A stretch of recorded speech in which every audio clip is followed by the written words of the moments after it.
It's really important for us to like verifiably own our own data in a private way. Thank you to my sponsor, Cake Wallet, where you can store, send, receive, and exchange your Monero safely on your iOS and Android devices. It'll pay how banking was meant to be. Hey everyone, and welcome back to my channel, Girl Gone Crypto. I'm excited to have Cameron Dennis here on the show to talk about education and bringing blockchain to higher education. And so, Cameron, thank you so much for coming on the show today. Thank you so much for having me. So you are the president and CEO of BAF, which is the Blockchain Acceleration Foundation. And I personally think that bringing more blockchain awareness and education to the university level is super important. So I was really excited to see what you guys are what you guys are doing, what you guys have been building. I've been following along for a little while now. I know we've had a chance to connect in the past and chat as well. And so I'd love if you could just kick off by giving us a little bit of a high-level overview of what the Blockchain Acceleration Foundation is. Absolutely. So we're the Blockchain Acceleration Foundation, also known as BAF or BAF. 501c3 nonprofit that accelerates blockchain education and adoption at universities. We are primarily operate out of California, so it's actually governed by the presidents of every blockchain club, or most of the blockchain clubs in California.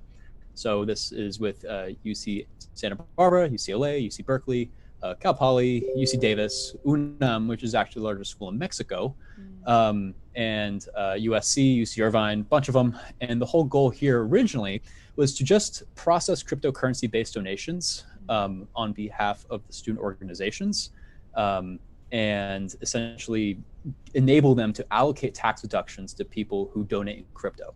Because we saw this as like a very sort of missing link in this incentive-aligned, industry that we're trying to make here, where people who can tangibly donate cryptocurrency write off the taxes, not only the value of the cryptocurrency itself, but also not pay capital gains on the money that they're donating. And this is super advantageous for companies who are who have a token. We could even do like native tokens as well, because what we do is exchange it straight to fiat, and then from fiat allocate the donation to them in fiat. So unfortunately, we can't hold many tokens that aren't Bitcoin Ethereum because we are a tax exempt organization and abide by the laws. So that is really important. But yeah, just trying to fix this incentive layer that is missing here with education. And why is that a missing layer? Are you finding that there are lots of different companies and people that would want to donate to these nonprofit organizations in Bitcoin to help support these different universities? Or what has that kind of need in the market been that you guys have seen? Yeah, so I mean, people are looking for developers, people are looking for projects, people are looking for users. Where are those users? What's the average demographic of them? Well, they're probably below the age of 40. And a lot of them are in college right now. They're super interested about building this sort of decentralized internet. So giving them a direct route to get access to them. And also we build accredited courses. So that's what we really do here, and also work with a bunch of research labs, because we want the machine to pump out the talent. We want the universities to create. We've launched a course at UCLA, launched a course at UC Santa Barbara, getting one at start at UC Davis. And normally it takes about 2 years to get a course started accredited. That's important to note. The students get university credits towards their computer science degrees to learn about blockchain. And we think that is a missing link, and that's an incentive to provide to the students who want to learn about this, but they're taking 15 units, 16 units, and they don't have time to dive deep into Ethereum. And we're providing them the incentive to do that. So that's one way. We also run conferences, we run weekly events, and yeah, we do a bunch of stuff, but I can dig into that a little bit later. So what's kind of the involvement or the focus on classes versus maybe getting involved in blockchain clubs and events? Where do you guys kind of fit into both of those? So the clubs are like the boots on the ground. These are the students doing the outreach, doing, hosting their own meetups and whatnot. Sometimes non-technical, sometimes technical. Student organizations. BAF is governed by, so we actually gave board seats to the presidents of every blockchain club within in the network. So I co-founded the blockchain club at UC Santa Barbara. I know what it's like to get that club up running. It's a ton of work. Nobody likes some outside organization coming in and telling them what to do and like how to run their events. These are the people we should connect with, blah, blah, blah. So giving them the power directly through a board seat is the way to do this. I actually couch surfed around California for a year, going from university to university, onboarding the presidents of their orgs. And the real way to do this is just to provide value. It's like, raise sponsorship for them, source speakers for their events, advise them on how to do recruiting for their club. Very, very hands-on, which is why we started just in California. And we're focusing just on California until COVID hit, where none of the blockchain clubs are now meeting because of, you can't. And some of them are hosting virtual events, but now we launched a membership application to sort of expand the BAF network across California and through, I guess, everywhere. I have people in Poland, India, London, everywhere getting involved, which is really cool. And we're engaging them through like weekly events. So you mentioned, you started a blockchain club at Santa Barbara, and I was curious about kind of your personal story with this. And so like, why do you think that blockchain education at the university level is important, and why are you passionate about helping to facilitate that? Well, our data is being weaponized against us, and I know what's kind of happening with all of that, and it's actually, there's a lot of clear examples we can point to, and I actually think that this is like sort of the ammunition for the like future warfare, and it's really important for us to like verifiably own our own data in like a private way. So that is one, and there's all these other fantastic use cases for blockchain with banking the unbanked and changing advertising revenue models and all this other stuff. But for me, it's about owning data, because this is identity. This is like who we are online. And what I think is important to teach people not only about the problems, and that's I think where we are right now in the industry. We're not quite ready for the solutions yet. I don't think people understand the problem that they have, which is why we organize conferences and events. We ran a big conference at UC Santa Barbara last November. It got a little controversial because we brought in the previous COO of Cambridge Analytica. The whole goal with this is to teach people that like, hey, there are people out there who do not have your best interest in mind, who will, utilize the information that you've provided to Facebook, to manipulate your entire family and break America up from within. So, for political reasons. So we need to know what's happening. And then hopefully blockchain is one of the many solutions that could be used to, fix this problem. So you'd mentioned computer science classes before. Are you noticing that the majority of people that are wanting to take some of these accredited programs or are even joining the blockchain clubs are people that are in computer science or more technical fields? Or are you starting to see some crossover with like business students or people that are in other kind of more outskirt fields starting to show interest? Oh, there's tons of interest, non-technical interest, because they understand the problem, actually, probably a little bit more. I mean, the problem that I'm talking about like, the impacts of technology in society. And there's a huge interest of like blockchain for social impact. And then all like the great use cases to make like supply chain management more efficient and make businesses more efficient. So there's absolutely interest that is non-technical. The thing is with the technical is this is what the industry wants. The industry needs developers. The industry still needs builders right now. And also non-technical people to spread the message, which is very important. And actually probably more important because I think right now there are engineers out there, but they don't understand the problem enough. And so we're very sort of focused on like teaching the problem before teaching the solution, and then creating a curriculum like the one at UC Davis that we're getting started. It's very project-based. So how do we teach, new engineers about the problems of society in 2 weeks before structuring a project for them, or they create it themselves. But yeah, there's absolutely interest in non-technical fields, but the companies want developers. So you mentioned there's a research component to BAF. Can you walk us through what that looks like a little bit more and what kind of research you guys are doing? Yeah, so the research with BAF is there are all these distributed systems, and this is like definitely more technical. distributed systems labs across these universities that we work with.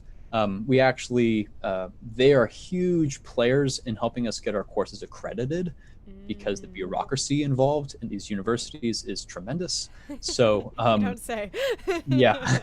The research that they do is more, like sort of classical distributed systems research, more in the permissioned blockchain space. We help them not only get connected to each other because we have realized that there's a lot of repeated research happening, even in labs that are not even 300 miles away from each other, are working on very similar stuff. And it's partially because this industry is so fragmented. It's that we have the cryptography, we have the distributed systems, we have the behavioral economics people, we have, people working with the Federal Reserve, X, Y, and Z. So how do we get them all together to sort of better understand how we can, work together to sort of push this industry forward in the most efficient way? So that's on that front. We've applied to a bunch of grants. We recently applied to an NSF grant to build bookkeeping software for proof of stake validators. We have a grant right now with an Algorand to conduct research on all of how cryptocurrency can be used for everything university related. So essentially like replace a university like accounting system, or like there's all these like university, not necessarily dollars. Yeah, it's like Gaucho bucks or Bruin bucks. I don't know if like university may have had like some sort of like in school currency. But could that be digitized and made more efficient? There's a bunch of stuff that we work on, but most importantly, it's to, I think, get these already existing researchers just to meet each other, just to get to share best practices. Do you think that universities will ever accept Bitcoin as a payment for tuition? Do you see that coming? For tuition, not yet. I'm very focused on legitimizing the space generally for universities because they're essentially tax-exempt hedge funds. They have other features to them, obviously, education, but they manage a ton of money. And to get them sort of just involved in cryptocurrency, to see this as a viable, solution to a lot of the problems that they're facing, I do think that they would eventually. We actually saw, I think it was back in 2017 or so, there were like Harvard and some Ivy League schools started to diversify their portfolios. It was a tiny amount, but this is super legitimizing to the space, and I think plays a huge role in the sort of institutionalization of the industry.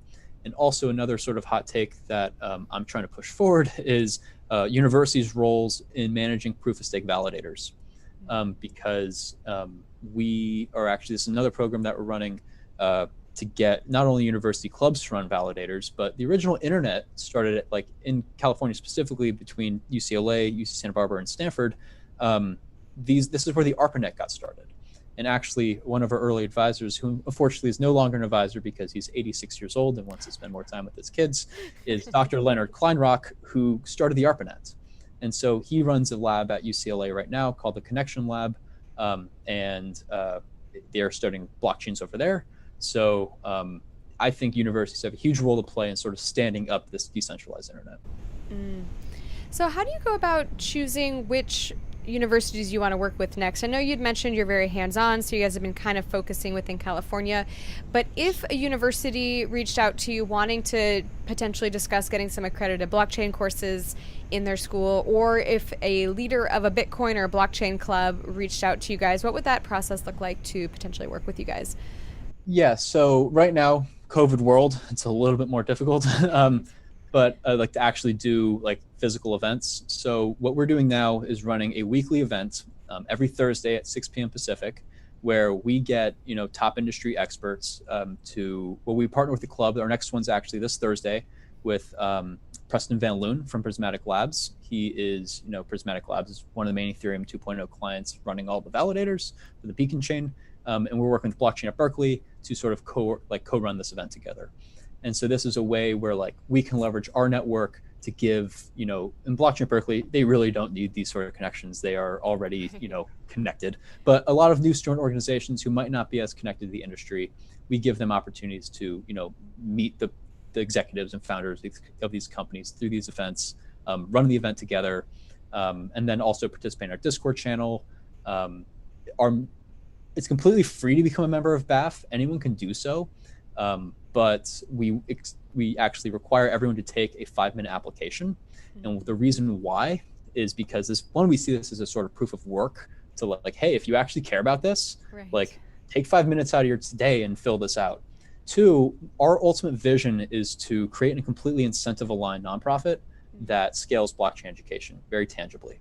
So the way we do this is that, I give this application out to everybody, industry professionals, everybody, the researchers, identify what they are willing to give and what they want. So a lot of companies are willing to sponsor, want to recruit, are willing to speak. Some students are looking for internships, or looking for like investors, or looking for whatever. And we just want to be this super highway of connections, facilitating the acceleration of this industry. And from there, it's very incentive aligned. So like projects are looking for investors. It's just clear. So investors are looking for pipeline of projects. So why can't we just like streamline this? It's very manual right now. I send these emails, but the goal is to automate all of this. And I think it's very possible. Awesome. Well, Cameron, it's been so fun just to have you on the show and get to connect. It's been a while since we chatted, and really get to learn more about BAF. Like I said, I've been kind of watching what you guys are doing, and just in general, I think the work you're doing to help bring more blockchain education to the university level is truly great work, and I am just so appreciative that you took the time to come on the show today. So if people want to continue learning more about BAF or connect with you, where should they go? Blockchainacceleration.org or BAF.network. These are two the same website, different URLs. And then from there, there's a membership application. Follow us on Twitter at the BAF Network, LinkedIn, the BAF Network. Fill out the membership application if you want to stay posted, and like a monthly newsletter. We host monthly public calls where we run through everything that we do. Yeah, lots of opportunities. Reach out to me, fill out the membership application. You can even like schedule a call, 15-minute call with me. And we just discuss like what you're looking for and how we can help, kind of guide your path down like your career in blockchain.